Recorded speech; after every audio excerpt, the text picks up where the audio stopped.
అదేందో గాని పిలిచినప్పుడు ఇటు దిక్కు కూడా రాదు.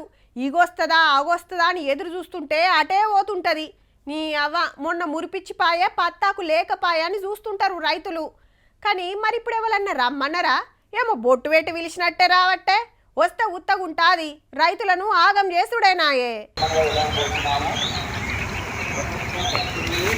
షెడుపానాలు చేయబట్టి రైతులకు చిన్న కష్టం కాదు.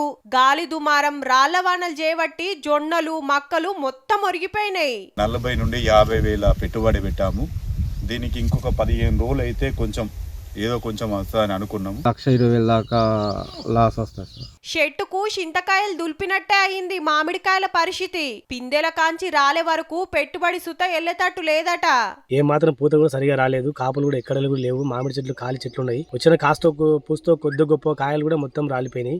ఆడాడ ఒరికి సుత నష్టమైంది. 4 ఒద్దులైతే కోతలనంగా ఇప్పుడు గీ పరిస్థితి. 2.5 ఎకరాలు ఉంది. సుమారు అసలు ఏమి లేదు. ఈ ఏరి చుట్టుపక్కల కూడా మొత్తం ముందేసిన మేము వేసిన భాగం మొత్తం ఖరాబ్ అయిపోయింది. అసలు ముందేసిన ప్రతి పంట పోయింది. కాబట్టి గవర్నమెంట్ దీన్ని ఆదుకోవాలని. వికారాబాద్ జిల్లా పూడూర్ల రాళ్లవానకు 150 మేకలు జీవిడిసే వరకు సాదేటోళ్లు ఒగ ఏడుపు కాదు పాపం. ఇంకో 3 రోజుల ఆనలు పడొచ్చునట.